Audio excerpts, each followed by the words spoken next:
Question ही बेमानी है कि नीतीश कुमार जी के बाद निशांत कुमार जी, नीतीश कुमार जी के बाद की क्या बात है।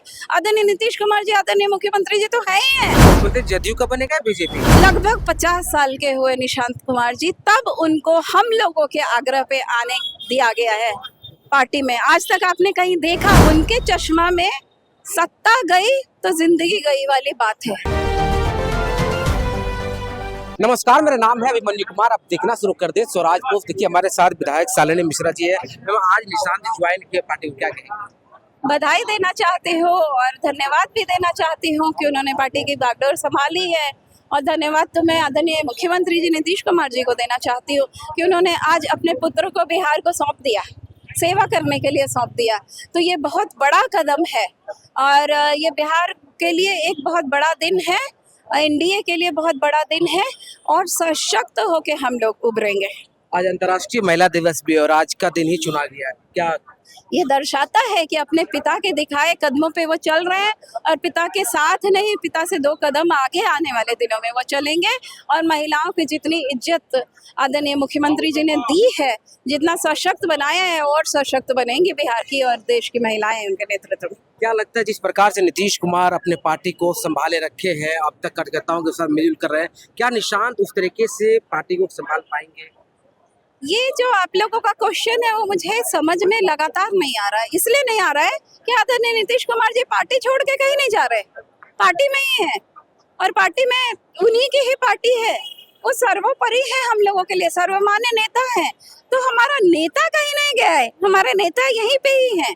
बिहार की गद्दी उन्होंने छोड़ी है, वो सेवा की भावना उनके अंदर है, सत्ता का लालच नहीं था इसलिए छोड़ी है। तो ये क्वेश्चन ही बेमानी है कि नीतीश कुमार जी के बाद निशांत कुमार जी, नीतीश कुमार जी के बाद की क्या बात है। आदरणीय नीतीश कुमार जी आदरणीय मुख्यमंत्री जी तो है ही है, उनके साथ साथ निशांत कुमार जी आ गए तो और मजबूत हो गया, ऑब्वियसली पार्टी और मजबूत हो गई। कल तो राबड़ी देवी जब एयरपोर्ट पे आए तो उससे बात किया गया, कहा गया कि नीतीश जी को भगाया जा रहा है, यहाँ पर हाईजैक कर लिया गया है। उन लोगों का चश्मा अलग तरीके का है, उनके चश्मा में सत्ता गई तो जिंदगी गई वाली बात है और हमारे नेता के चश्मे में सेवा ही सेवा है।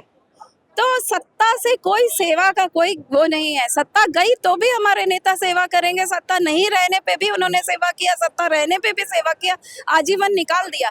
तो विपक्ष का चश्मा जो है सत्ता को ही वो समझते हैं कि सब कुछ है और उनकी जिंदगी खत्म हो जाती है सत्ता जाने के बाद। हमारे नेता की जिंदगी खत्म नहीं होती है, नई शुरुआत वो कर रहे हैं और वो यहीं पे ही है, इसलिए कोई वो नहीं है। कहा जा रहा है कि अब नीतीश कुमार अपने पुत्र को काफी दिन तक अलग रखे राजनीति से। परिवारवाद का आरोप लालू प्रसाद यादव पर लगते थे, अब तो नीतीश कुमार के ऊपर भी लगेगा परिवारवाद का। परिवारवाद का अगर कोई आरोप लगाता है ना, उसको चुल्लू भर पानी में डूब के मर जाना चाहिए।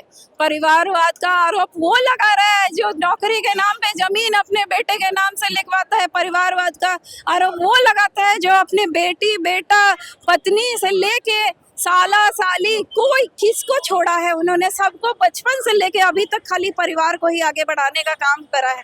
परिवारवाद का आरोप वो कैसे लगा सकते? चुल्लू भर पानी में क्यों नहीं डूब के मर जाते हैं? यहाँ पे लगभग 50 साल के हुए निशांत कुमार जी, तब उनको हम लोगों के आग्रह पे आने दिया गया है पार्टी में। आज तक आपने कहीं देखा? उन्होंने कोई धन नहीं बनाया, उन्होंने कोई किसी परिवार के सदस्य को आगे नहीं किया। उनके परिवार के सदस्य को कभी देखा था आज के पहले आपने कि कहीं आ रहे हैं, पार्टी में आ रहे हैं, कहीं कुछ कर रहे हैं? तो वैसे लोग तो कुछ भी कहने को तैयार होंगे। परिवारवाद तो यहाँ कुछ है ही नहीं। परिवारवाद तब होता जब वो मुख्यमंत्री का पद छोड़ के नहीं जा रहे होते। मुख्यमंत्री का पद उन्होंने 1 सेकंड में छोड़ा है और हम लोगों के आग्रह पे उन्होंने निशांत कुमार जी को पार्टी ज्वाइन कराया। लेकिन अब कह रहे हैं कि राज्यसभा के लिए राज्यसभा नतीजे जा रहे हैं और बेटे के लिए छोड़ दिए हैं बिहार के मुख्यमंत्री का पद, ताकि बेटा लॉन्च हो पाए। नहीं नहीं नहीं नहीं, वो बहुत पहले होता। अगर ऐसा होता ना, मैंने कहा ना कि उनको बचपन में ही लॉन्च कर देते। ऐसा थोड़ी ना है, जैसे ही 18 साल के होते वैसे ही लॉन्च कर दिया जाता। उनको क्या प्रॉब्लम थी उसमें? तो मंत्री देखना चाहते हैं निशांत को? देखिए, एक कार्यकर्ता होने के नाते तो मैं चाहूंगी ही, लेकिन ये नेतृत्व तय करता है और नेतृत्व जैसा तय करेगा उस राखों पे। अच्छा, मुख्यमंत्री जदयू का बनेगा या बीजेपी का?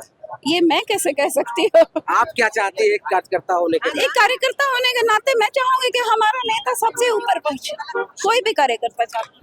तो देखिए, हमारे साथ बातचीत करने के लिए शालिनी मिश्रा थी। उन्होंने क्या कुछ कहा और इनकी बात पर आप क्या सोचते हैं, अपनी राय जरूर दीजिए कमेंट के माध्यम से। बाकी आपका बहुत शुक्रिया, बहुत धन्यवाद।